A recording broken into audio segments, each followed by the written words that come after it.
Hello everyone, welcome back to the channel. So this is journal entry का part number 4 और आज की class का एक ही एजेंडा है। हम एक ही चीज पढ़ेंगे, दैट इज बैंकिंग ट्रांजैक्शंस।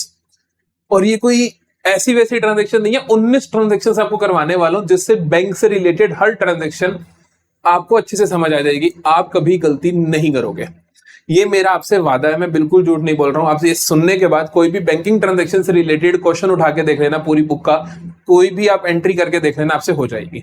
ये 19 एंट्रीज बहुत अच्छे से आनी चाहिए।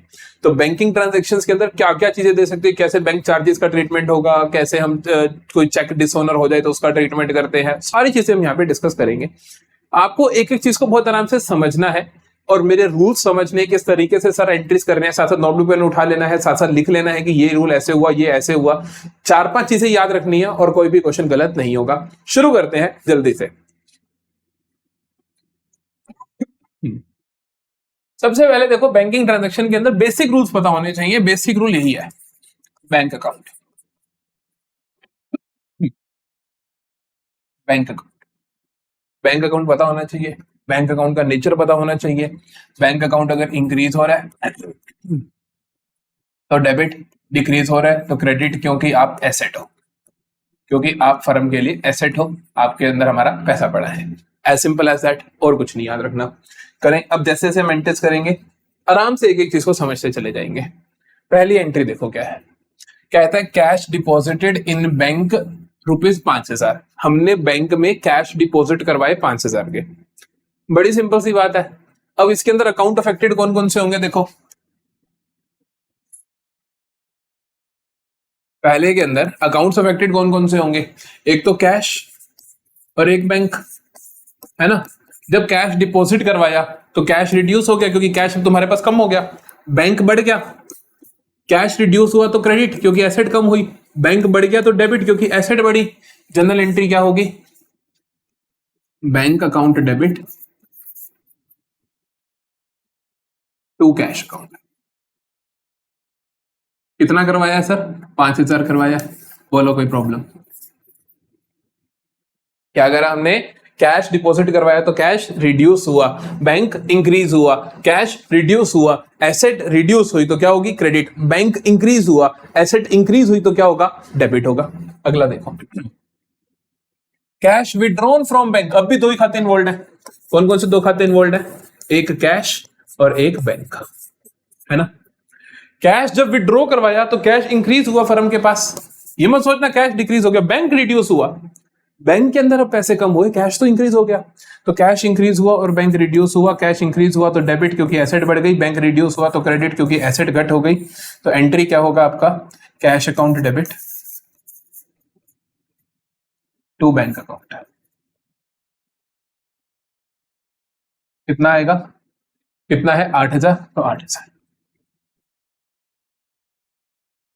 कोई प्रॉब्लम नहीं। तीसरा केस देखें।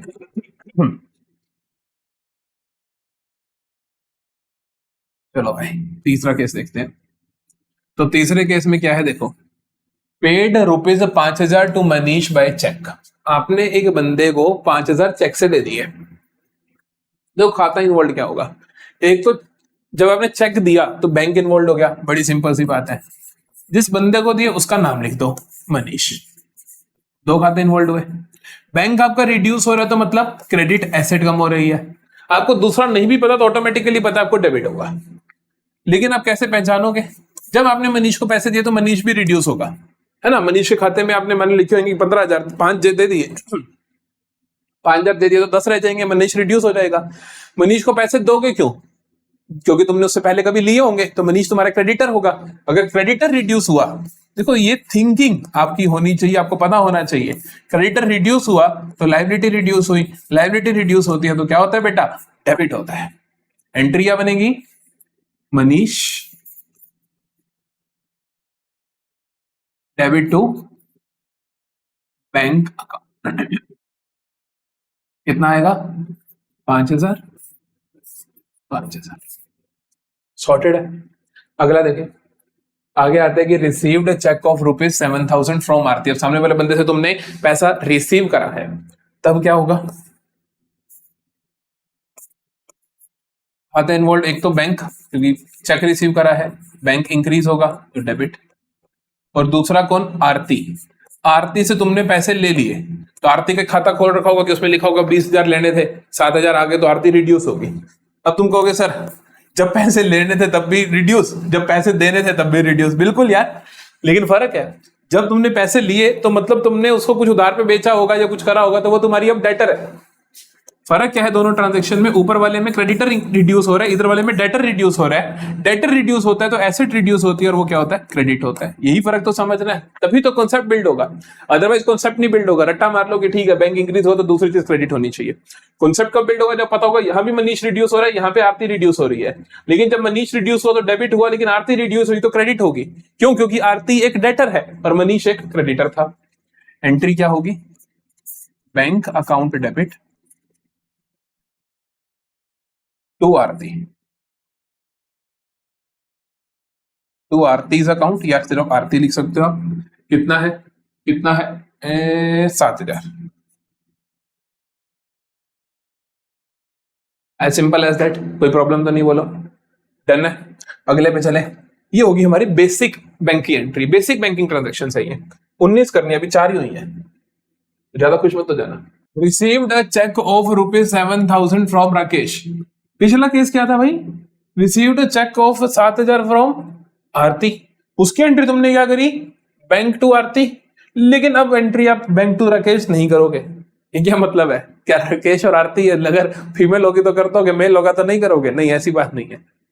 लॉजिक है इसका, लॉजिक ये है कि जब भी आपके पास आए received a cheque from someone, तो आप नीचे वाली ट्रांजैक्शन सवाल की चेक करोगे, क्या वहां पर चेक डिपॉजिट करवाने के बारे में कुछ बताया गया है कि नहीं। जैसे कि पिछले सवाल में मैंने जब देखा कि रिसीव्ड अ चेक फ्रॉम आरती, तो उसके बारे में फर्दर कोई इंफॉर्मेशन नहीं थी, तो हम यहां पर मान के चलते हैं it is assumed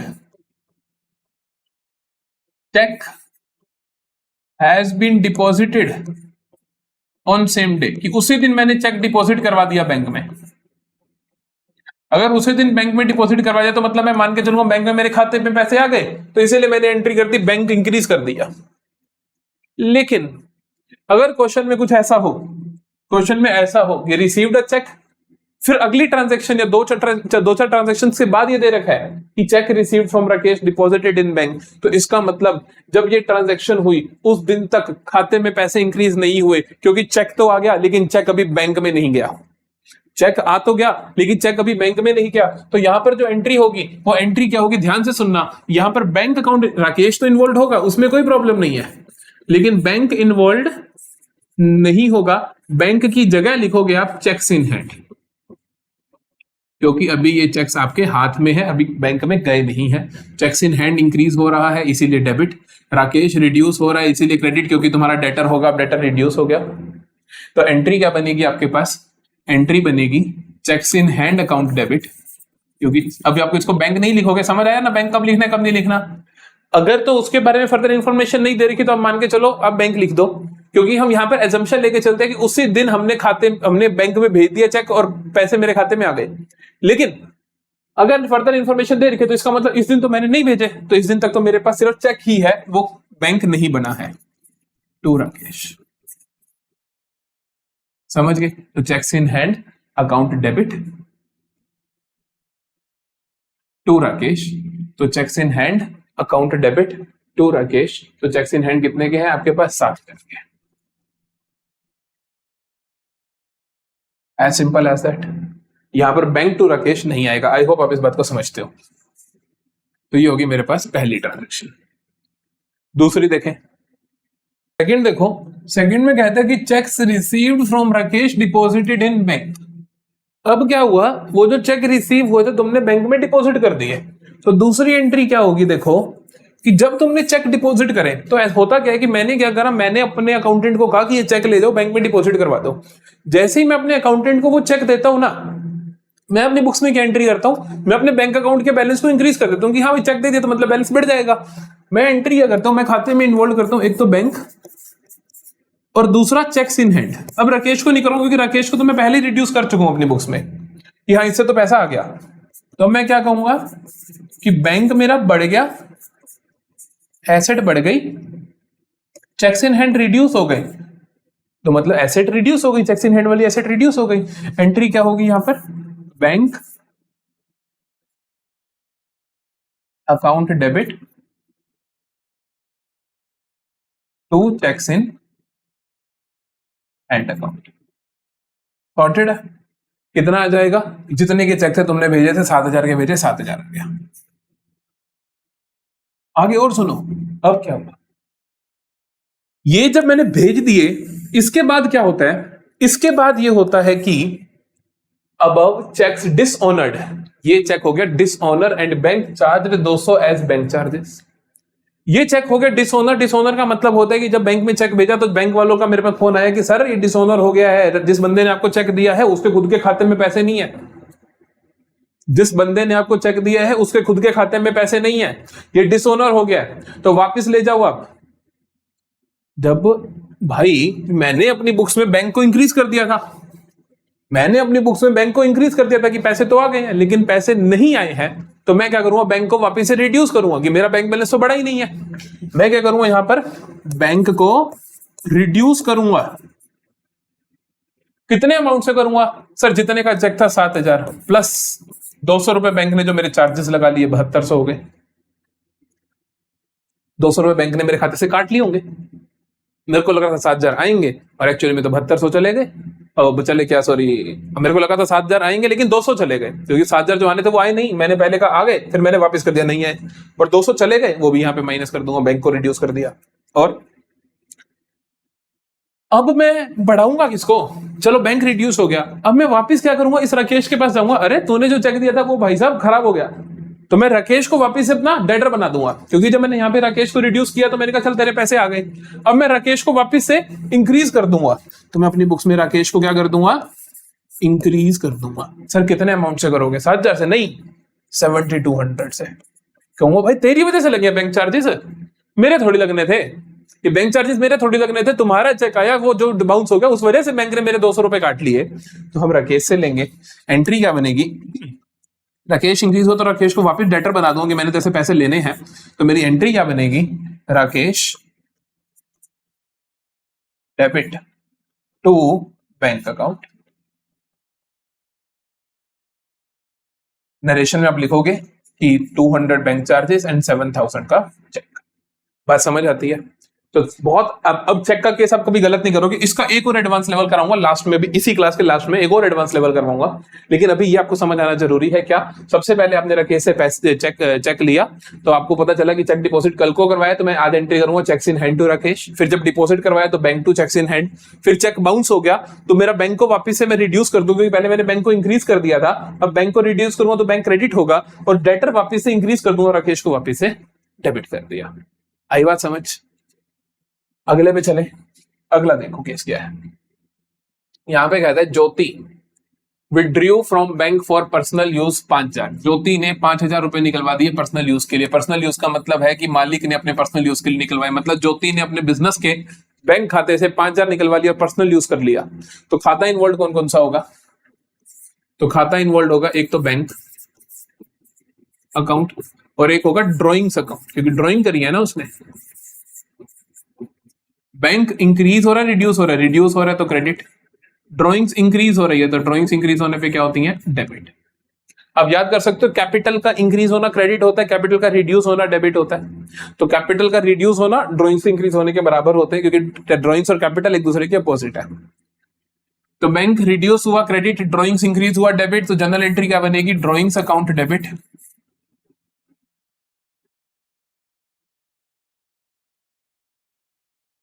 to bank account. Amount कितना आएगा, अमाउंट आएगा 5,000 का, एज सिंपल एज दैट। अगला देखो, रेंट पेड 8,000 बाय चेक। कोई भी खर्चा तुमने कर दिया, कोई भी खर्चा कर दो तुम बैंक से, तो एंट्री क्या बनती है, बहुत सिंपल सी बात है, एक तो रेंट खाते का इन्वॉल्वमेंट और दूसरा बैंक का इन्वॉल्वमेंट। रेंट क्या है तुम्हारे लिए, एक्सपेंस है, तो एक्सपेंस डेबिट होता है। बैंक क्या है तुम्हारे लिए, बैंक क्या है, रिड्यूस हो रहा है, एसेट रिड्यूस हो रही है तो क्रेडिट है। ठीक है, तो यहां पर अमाउंट क्या आएगा मेरे पास, rent debit to bank account, rent account debit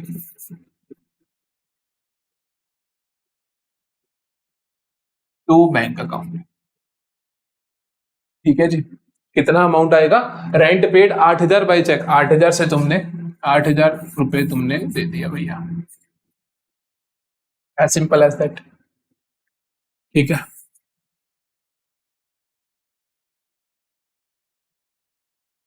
फिर आ जाओ तीसरा,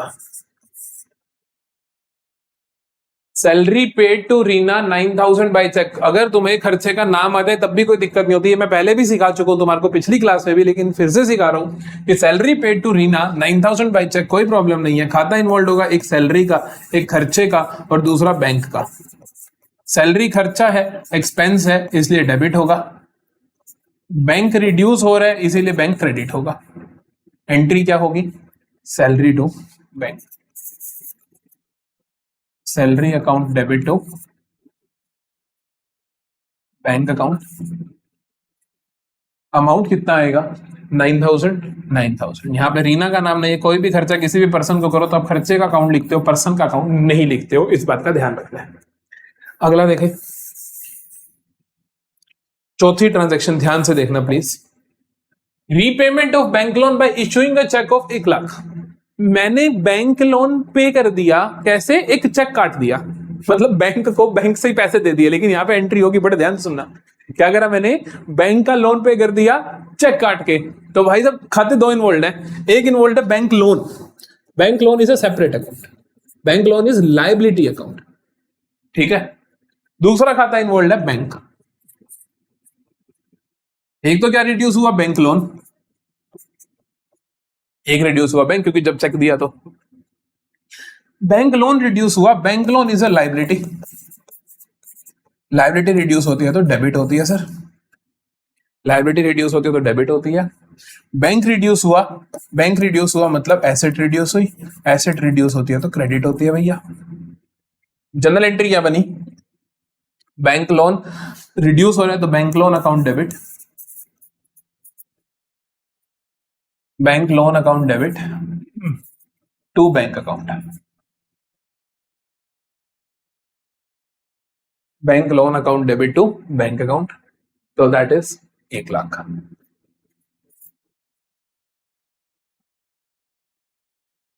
अगर आपके पास एक एंड क्वेश्चन आ जाए, took bank loan, took loan from bank ₹60,000, क्या एंट्री करोगे? सोचो, जब तुमने बैंक लोन रीपे करा तो तुमने ये एंट्री करी, अगर बैंक लोन रेज करोगे तो एंट्री क्या होगी? Homework, comment sections, comment section खाली थोड़ी पड़ा रहने देंगे, तो कमेंट सेक्शन में ये लिखेंगे, इसका आंसर लिखेंगे, टाइम स्टैम्प डाल के आपको इसका आंसर लिख के दिखाना है। ठीक है भैया, चले आगे। यहां पे कोई प्रॉब्लम, किसी भी तरीके की कोई प्रॉब्लम यहां तक नहीं है? चलो फिर अगले पे चलते हैं। क्या कहते हैं देखो, क्या कहता है? Issued cheque as advance for furniture. तो भाई पैसे क्यों नहीं लिखे? 2,00,000 लिख देते, फर्नीचर लिया अपन ने महंगा। क्या कहता है? Issued cheque as advance for furniture. Advance for किसी एसेट के लिए जब आप पैसे देते हो तो उसके लिए आप क्या लिखते हो? अकाउंट्स इन्वॉल्व होते हैं आपके पास। एक तो हमने जब चेक दिया तो एक तो बैंक है ही है, इसमें कोई बड़ी बात नहीं है, बैंक रिड्यूस होगा, क्रेडिट होगा। डेबिट कैसे करोगे? एसेट आ गई क्या? एसेट फर्नीचर, आपने देखो जब आप एसेट खरीदते हो, मान लो कहता कि पेड 7,000 फॉर बाइंग फर्नीचर, तो आप फर्नीचर अकाउंट को डेबिट कर देते, क्रेडिट कर देते बैंक को।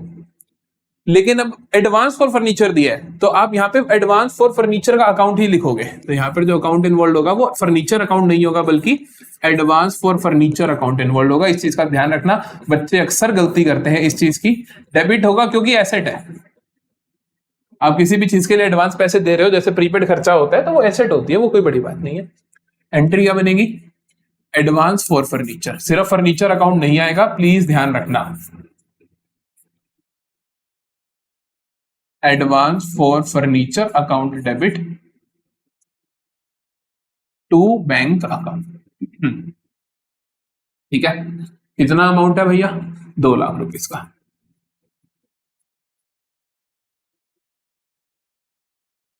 ओके भाई, हो जाएगा। अगला देखें, अगला देखते हैं, चलो सेकंड देखो। Paid life insurance of Raghav owner 7,000 by cheque. 3 खर्चे ध्यान रखना कि सीधा आ जाए कि पार्टनर ने ड्रॉइंग्स कर ली, या आ जाए कि पार्ट इनकम टैक्स पे कर दिया, या लाइफ इंश्योरेंस पे कर दिया। क्या कह रहा हूं मैं? इनकम टैक्स पेड आ जाए, सीधा ड्रॉइंग्स लिखा आ जाए, या लाइफ इंश्योरेंस आ जाए, नॉर्मल इंश्योरेंस नहीं, लाइफ इंश्योरेंस। तो ये तीनों पार्टनर्स की ड्रॉइंग्स होती हैं, क्योंकि लाइफ इंश्योरेंस बिजनेस का लाइफ इंश्योरेंस नहीं होता, ठीक है ना। उसका इंश्योरेंस हो सकता है, अगर सिर्फ आई इंश्योरेंस पेड तो इंश्योरेंस बिजनेस का खर्चा है, टैक्स पेड तो बिजनेस का खर्चा है, इनकम टैक्स पेड तो मालिक का खर्चा है, क्योंकि इनकम टैक्स एक पर्सनल इनकम पे लगता है। तो ध्यान रखना कि ये जो है पेड लाइफ इंश्योरेंस, तो ये क्या है? मालिक का पर्सनल खर्चा है। तो यहां पर इन्वॉल्व होंगे अकाउंट्स, एक तो ड्रॉइंग्स, अकाउंट्स इन्वॉल्व होंगे, एक तो ड्रॉइंग्स, और दूसरा क्या है? चेक से दिया तो बैंक, बैंक रिड्यूस हो रहा है, क्रेडिट होगा, ड्रॉइंग्स बढ़ रही हैं, डेबिट होंगी। एंट्री क्या होगी? यहां पे कोई ये नहीं लिखोगे कि लाइफ इंश्योरेंस अकाउंट डेबिट, नहीं, यहां पे आप लिखोगे drawings account debit to bank account है। Drawings account debit to bank account, that is 7,000 sorted है, ठीक है।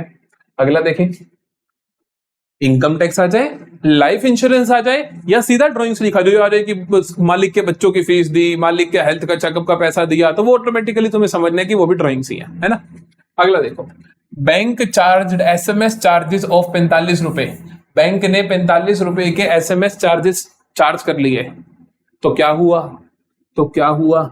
एक तो बैंक अकाउंट इन्वॉल्व हुआ, क्योंकि बैंक से जब चार्ज करे जाते हैं तो बैंक ही रिड्यूस होगा, और दूसरा बैंक चार्जेस नाम से खर्चा है, खर्चा ही तो है ये, खर्चा तो डेबिट, बैंक एसेट रिड्यूस तो क्रेडिट। अब तो तुम्हें आ जाता होगा समझ, है ना। देखो, bank charges debit, bank charges account debit to bank account.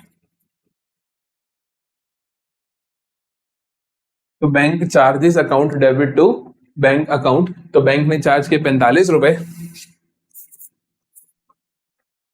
45 रुपए, एज सिंपल एज दैट। बताओ क्या प्रॉब्लम है? चौथा देखें, transferred 20,000 from PNB to Union Bank. अगर तुम एक खाते से दूसरे बैंक खाते में ट्रांसफर करते हो खुद के ही, जैसे तुमने क्या किया, पीएनबी से यूनियन बैंक में डाला, तो क्या कहोगे? बैंक इंक्रीज हुआ, बैंक ही रिड्यूस हुआ? नहीं समझे कि जब तुमने पीएनबी से यूनियन बैंक में डाला तो भाई अकाउंट अफेक्टेड क्या दिखाओगे?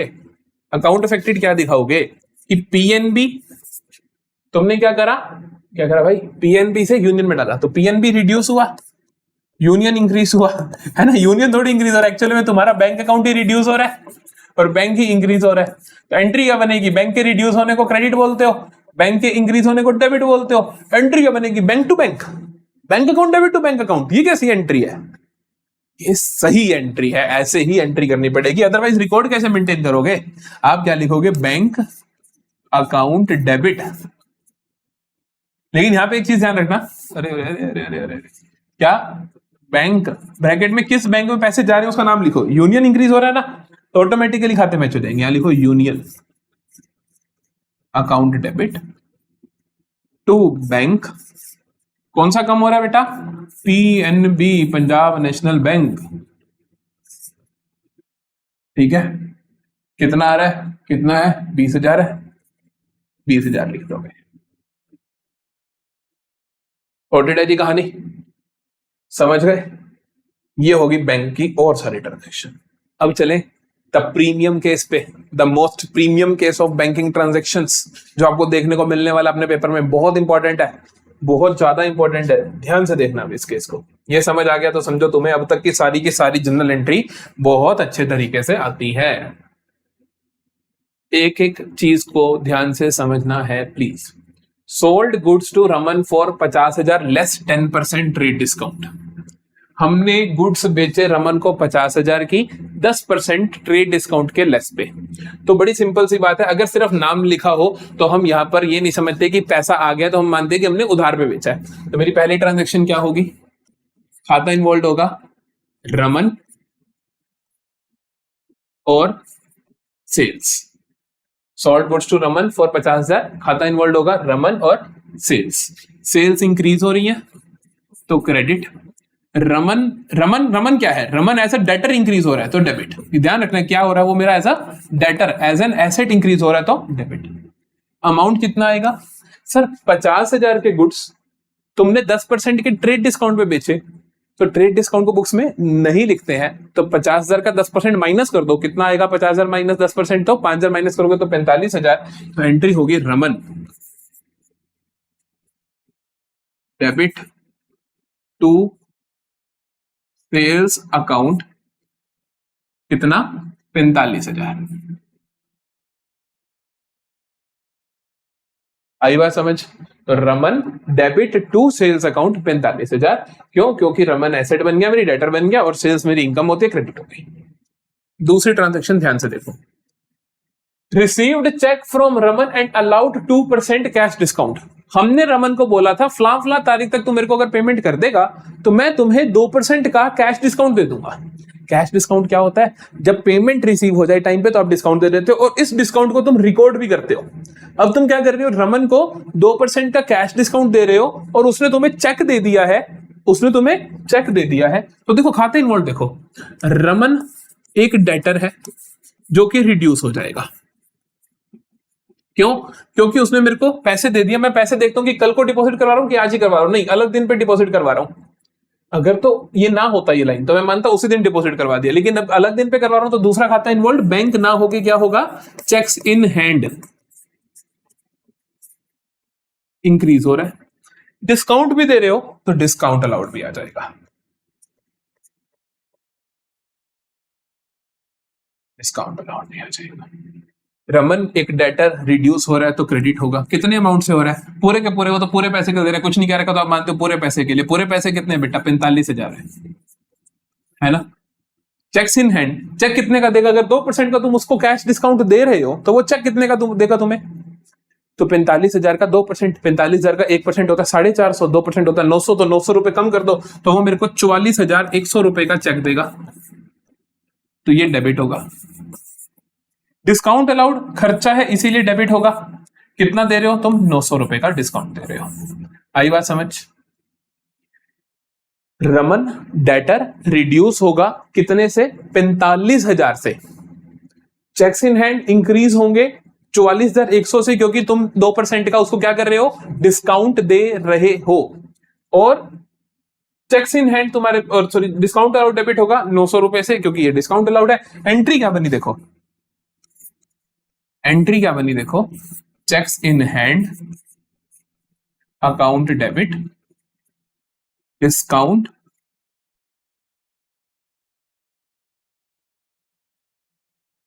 Allowed account debit to Raman. Cheques in hand account debit, discount allowed account debit to Raman. तो चेक्स इन हैंड में कितना आएगा, 44,100। डिस्काउंट अलाउड में कितना आएगा, 900। रमन में कितना आएगा, 45,000। वेरी सिंपल, सॉर्टेड है, ठीक है। अब देखते हैं तीसरी एंट्री में क्या हुआ। तीसरी एंट्री में क्या हुआ, कुछ तो खास हुआ ही होगा। देख, cheques received from Raman deposited in bank. अरे कुछ खास नहीं हुआ भाई, कुछ खास नहीं हुआ। चेक भेज दिए बैंक में, चेक जब बैंक में भेज दो तो आप क्या कहते हो, आप कहते हो जब चेक बैंक में भेज दिए तो मेरा बैंक इंक्रीज हो गया होगा।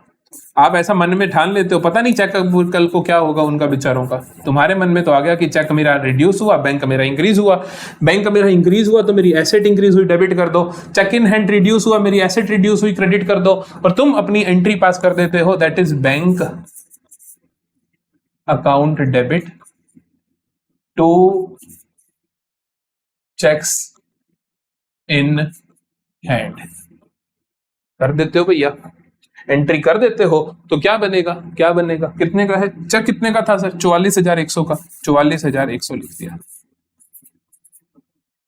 बहुत ध्यान से सुनना, यहां तक कोई प्रॉब्लम तो नहीं है। रमन को माल बेचा ट्रेड डिस्काउंट पे, ट्रेड डिस्काउंट को रिकॉर्ड नहीं करते, रमन टू सेल्स लिख दिया। फिर क्या हुआ, रमन से पैसे रिसीव करे, 2% का डिस्काउंट दिया, तो आपने क्या लिखा, checks in hand account debit, क्योंकि 44,100 का आया, डिस्काउंट अलाउड अकाउंट डेबिट 900 रुपए का टू रमन।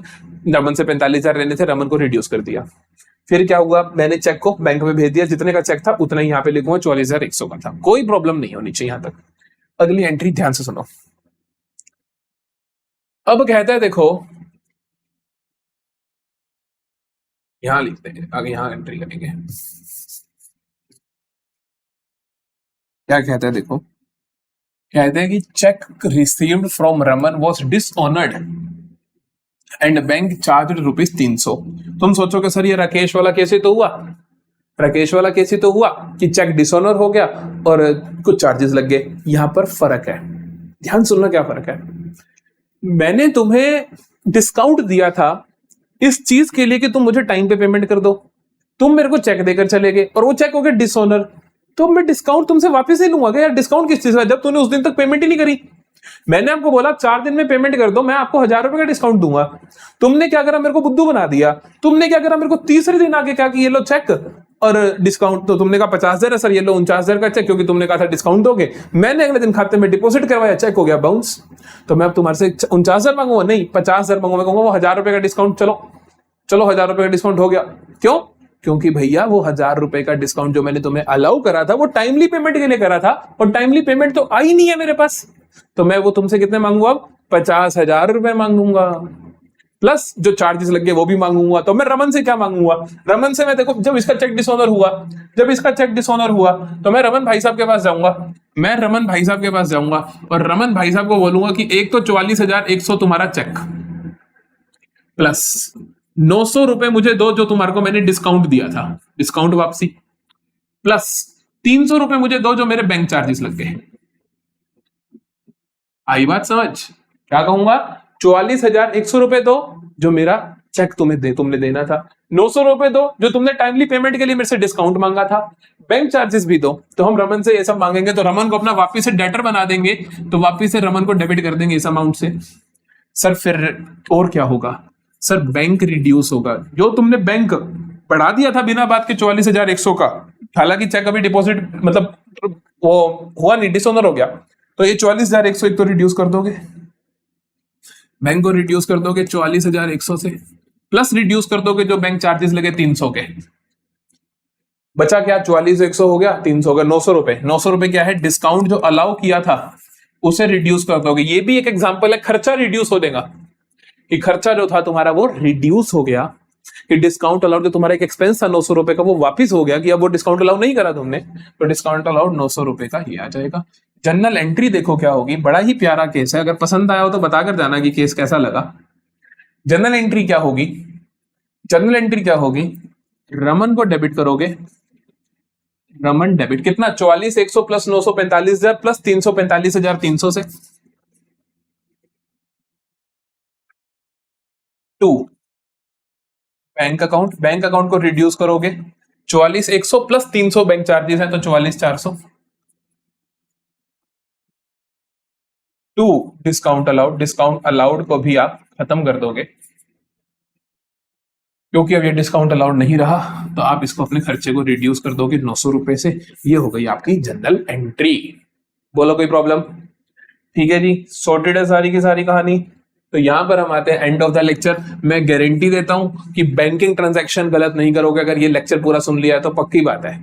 तो ठीक है, सारे के सारे नोट्स बना लिए होंगे आई होप। मिलेंगे अगली क्लास में बाकी ट्रांजैक्शंस के साथ। जो भी रह गई है, हमारी मशीनरी की रह गई है बहुत इंपॉर्टेंट ट्रांजैक्शंस, मतलब कि फिक्स्ड एसेट्स की रह गई है ट्रांजैक्शंस, और हमारी ड्रॉइंग्स, लॉस ऑफ गुड्स की ट्रांजैक्शंस रह गई है, उसके बाद एडजस्टमेंट एंट्रीज रह गई है। तो 2 पार्ट्स अभी और मिलेंगे आपको। स्टे ट्यून्ड, मिलते रहेंगे, बाय बाय।